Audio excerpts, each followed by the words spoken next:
empowers and becomes action. We're doing this segment live on YouTube, so hello to all of you who are joining us. But what you just heard there, Urban View, was a segment from a video clip shared by the Equal Justice Initiative, one of my favorite organizations, that essentially describes what took place in Rosewood. Today, we're going to be talking about insurrections, January 6th, but today's Moments in White History is properly entitled Insurrections, Violence, and Other European American Cultural Traditions.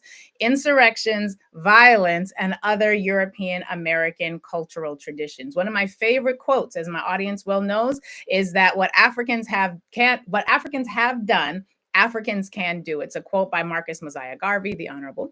And it's a quote that when I was a little kid would like really encourage me because I know what Africans have done. I've studied my history. My family was very, very intentional about all of us having to study our history and know who we are and understanding how the history connects to who we are today. And so that's why the concept of Sankofa, using the past to understand the history today and understand where we're going in the future, is something that I sort of breathe, right? And so, but when I think about a quote like what Africans have done, Africans can do, I'm also reminded that that's also true for other people. It's true for Europeans. It's true for other people. What they have done, they also can do. And so it's important for us to be aware of that as we look back on what was happening today, 4 years ago in 2021, on January 6th. I thought it would be appropriate for us to examine the history of today's insurrection. The anniversary of the insurrection took place in Jan 6, 2021, through the eyes of another moment in white European violence, European American violence, which was visited on the people of Rosewood in Florida. On January the 5th, as we learned from the Equal Justice Initiative's phenomenal This Day in History feature. I highly recommend everybody go support Equal Justice Initiative, donate to the Equal Justice Initiative, and not just saying that because one of my favorite law professors, Brian Stevenson, founded it, but because it's amazing and they do some awesome work. But as we learned through their feature on This Day in History, on January the 5th, 1923, there was a mob of about 200 white men who attacked this Black community that was minding their Black-owned business. They weren't bothering nobody. They weren't doing nothing to nobody. As Dr. Caretha Mitchell would say, they were busy being successful Black people. And when you are successful as Black people, when you're surrounded by white people who vision themselves as being less successful, historically, not all of y'all, but historically, what that has meant is that the white community, which bought into the notion that whiteness meant that they would always be better than Black people, because that's part of what white culture is. It is a definition of superiority based on the fact that you're not Black, and the idea that Black people are less valuable than you. And so if you believe that, if you've been taught that, if that's how you've operated and navigated throughout the entire world for your entire white life, and all the other people around you do the same, if you, a white person, are doing poorly, and you see Black people who are doing very well, it doesn't sit right. It's something that it doesn't make logical sense. Bill Clinton actually talked about this after the election and on November 5th in 2024, where he talked about the fact that when you grew up the way he did as a poor white person, and you grow up thinking that, well, at least you're not Black, because you could be poor and Black, which would be the worst of all things for people who grow up with this mentality. Bill Clinton just a couple of weeks ago was talking about the fact that for white people, seeing Black people doing well when you yourself are not, it feels like the upside down.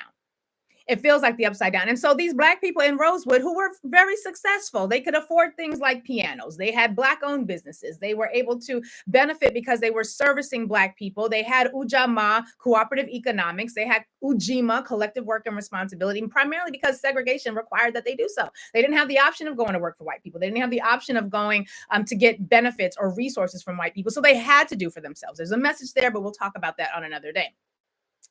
But on January the 5th, 1923, a mob of about 200 white men who were very upset, and we'll talk about why they were upset, they basically came to Rosewood, Florida. They killed over 30 Black men, Black women, Black children, and burned the town to the ground, and required that all the survivors essentially had to flee permanently. And as with many insurrections in this country, once you were a Black person who was run out of town and had to flee, you never got to come back. There weren't insurance claims that the insurance companies you had been paying were going to honor, because you'd been run out of town for being Black. And being Black absolved contractual obligations, apparently.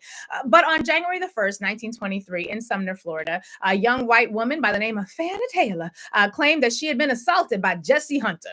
who was a black man who had been on a prison chain gang and had evidently, allegedly escaped. I say allegedly because only thing we really have to take as truth on this story is from the white media that talked about it at the time. And then years later, the black voices that were able to finally say, yo, they ran us out of town. They took all of our stuff. And it was all based on a lie. We'll get to that in a minute, because doing things, committing acts of violence based on lies, like Donald Trump lost the election, that's like ancestral. And what if Africans have done, Africans can do, then the same is true for them. Now, there was no evidence, even at the time, there was no evidence against Mr. Hunter, but they mounted a manhunt, because that's what white violence is about. It's about when I'm angry about something, I don't go through the legal system or the courts or the judiciary systems that a white person and my community created. I go to violence, because that's part of the white American cultural birthright. It's how this country was born.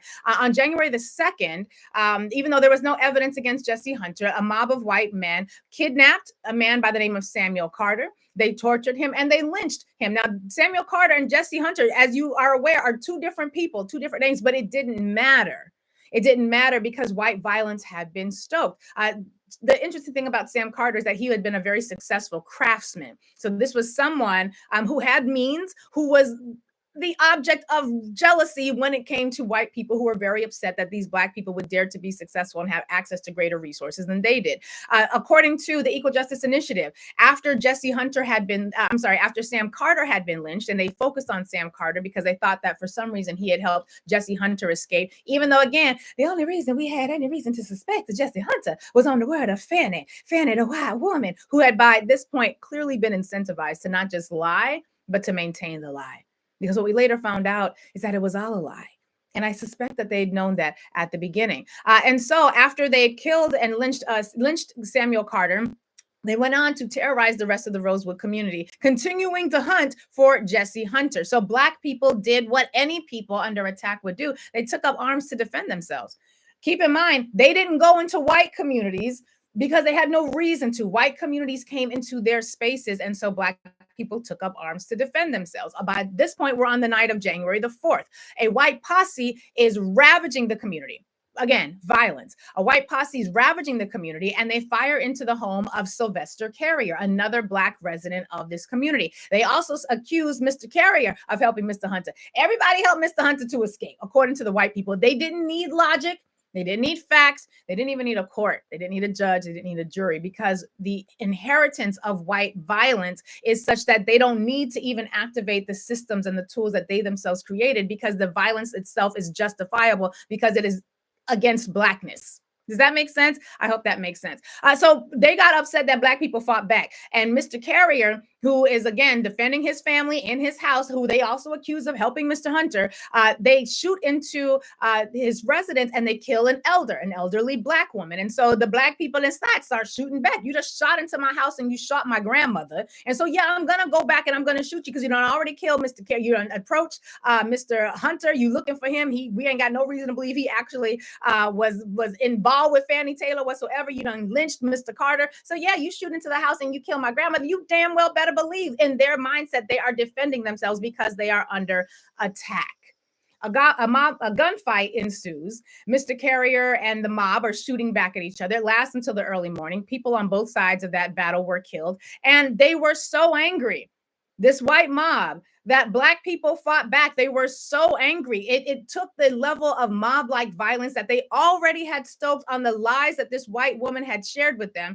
They took those lies that Fannie Taylor had told them, and they were mad that how dare you fight back, because you have to remember from the early 1600s, European Americans had begun mid-1600s. European Americans began passing laws that said black people could not own weapons. Black people were not allowed to defend themselves. They passed laws like the Casual Slave Killing Act, which basically said if you were black are being beat up or arrested or accosted or in any way violated physically by a white person, and you defend yourself and that white person kills you, then you shouldn't have fought back. It's not a homicide. Like, you shouldn't have fought back. That's on you because you fought back. And so the white person is not going to have homicide. I'm actually doing some research on a case of Mr. Man and an enslaved woman by the name of Lydia, who he rented from another white woman by the name of Miss Elizabeth. And while he was renting her because he needed more workers on his farm, he ends up shooting her because she resists the beating that he was giving her. He shoots her in the back. He doesn't kill her. It goes to court, and the judge, who himself was a very brutal slave owner, Judge Ruffin basically hears the case and is like, this is not assault. Like, you had a right to shoot her. She was running away. And now her actual owner, which was a white woman by the name of Miss Elizabeth, is like, oh my Lord, that was my slave. How dare you shoot my slave? I'm the only one who can shoot my slave. And new law was basically established by this case that said any white person, anywhere, who with any relationship to any black person whatsoever, had the right to use whatever physical violence they needed to in order to get that black person to submit, to defer, to basically slave. And so the idea that black people would have shot back to defend themselves took the anger that mob felt to an entirely different level. And what that meant was that essentially the white men and women went back to get reinforcements. And on January 5th, now remember, all this started around the turn of the year, New Year's. All this is starting right after New Year's. By January the 5th, the mob size had grown from 200 to 300 white men who came down into Rosewood. And again, they end up killing 30 to 40 black men, women, and children on site, and then burned the town to the ground. And I remember watching in the film where white people were entering the homes of black people that they had run out of town and really upset that who dare gave these blacks a piano? How do they afford a piano? I can't afford a piano. Because for these poor white people, the mere suggestion that black people could be doing well, the mere suggestion that black people had resources, had access, had opportunity that the blacks were never supposed to have, it incensed them. The fact that they would have the presence of mind to defend themselves was a complete violation of everything that they had been telling themselves was supposed to be acceptable for whites to do to black people and for black people to have to accept from the 1600s. They did not have the mental capacity, because of their own self-delusion, to grapple with the fact that you don't get to shoot at me and not have a response. But white violence works like that. Survivors later informed reporters that Fannie Taylor, the white woman who had made those accusations against Jesse Hunter, she lied because she had been cheating on her husband. And that's basically why we ended up with Rosewood being burned to the ground. It was never really about what they said it was about. And we know from independent journalists and investigative journalists, Ida B. Wells, that is the case. But that story is the ancestral connection to what I want to talk about today, which is the insurrection that took place just 4 days ago. What Africans have done, Africans can do. The same is true for them. And what we understand is that if we are our ancestors' wildest dreams, well, then aren't they? Like, aren't they too? Like, don't they get to claim the mantle of being their ancestors' wildest dreams? And if that's the case, we have to ask ourselves what that means. Today is 4 days since January 6th, 2021. 866-801-8255, 866-801-TALK. This was the day of the attack on the Capitol. There was a mob of 47 supporters. They smashed their way into the Capitol building. They lied about the fact that the Stop the Steal the effort was valid. They said that Donald Trump had the election stolen from him. They had people like Jenny Thomas, married to none other than her Ebony. She is the ivory to his ebony. Clarence Thomas, encouraging insurrection. You had Sam Alito's wife, Martha Alito, who I sang about last week, so we ain't gonna talk about that again, but basically flying flags indicating she was in alignment with the Stop the Steal effort. You had Mark Meadows, all these people who were part of the Donald Trump world who were essentially in on it. And we knew it was gonna happen because for the days and weeks leading up to it, from the day of the election in 2020 up until January 6, 2021, there was all the chatter. All the social media outlets were talking about all the chatter. The people were excited. They had real estate agents and hedge fund people and wealthy people and poor people, white people, and some blacks who were going down to the Capitol to be a part of this effort, bringing in weapons, setting up pipe bombs, taking over the Capitol with plans to store weapons on one side of the river, because you ain't allowed to have them weapons in the Washington, D.C. area. Stored their weapons that were going to be ferried and boated across, I can't even remember the name of the river.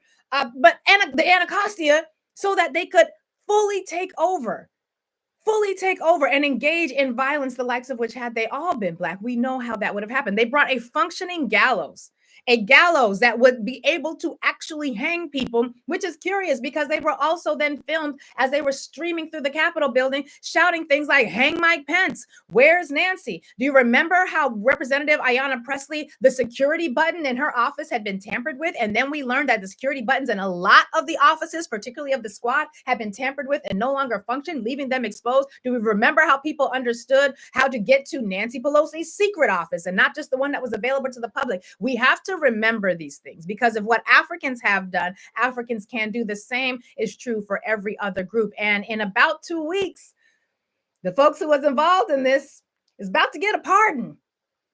According to Trump, it's about to get a pardon.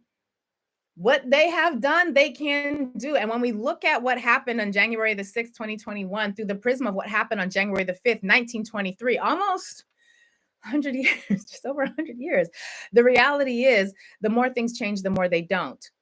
And so when we look at the report, nearly 2 years after that deadly insurrection, we're going to conclude this segment in a minute. We'll get to your calls. But in 2 years after that insurrection, what happened? We had the hearings. We had the bipartisan hearings. They released a full report that was pretty significant. And that report included a whole lot of detail. And if you can go right now, you can review the executive summary of the report. You can review the report in its entirety, hundreds of pages long. But the report includes additional evidence along with detailed descriptions of the scheme that Donald Trump and his allies were pushing to overturn the election. It has citations from more than 1,000 interviews with the committee members that took place over an 18-month investigation. Like this was not, it happened.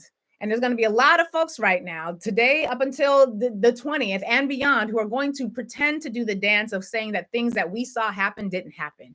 And they're going to pretend to do the dance of trying to erase history and trying to do to what happened on January the 6th, the same thing that they have done when it comes to all of American history that makes them uncomfortable. They want to whitewash it because that's how whiteness works. It sets up systems that it only follows to the extent that it benefits the beneficiaries of whiteness. It then will violate those systems to the extent it needs to further ensconce itself in the power of whiteness. And then after getting angry and engaging in acts of violence, it will whitewash that history, similar to what happened in 1898 with Wilmington, North Carolina, a successful coup d'etat where the white folks came in after a very successful interracial fusion party election where Black people, poor white people were working together, indigenous people working together in Wilmington, North Carolina. And then white men came in on horses, did basically what was going to happen a few decades later in Rosewood, ran them Black people out of town, ran those elected officials out of town, and then lied about it and just took office. We got to ask ourselves, what does it mean to want to integrate into a space that be so willing to this sort of revisionist history? But we also have to ask ourselves what it means to be dealing with an America under a Project 2025 reality that is coming. And we have to prepare. And I'm just grateful that we will get to do this. We're going to stop it here. 866-801-8255, 866-801-TALK. Thank you, YouTube. Really appreciate y'all. Please like and subscribe. I think I'm supposed to say that all the days. I'm not so great at this yet, but appreciate y'all for joining us. 866-801-8255 is the number. 866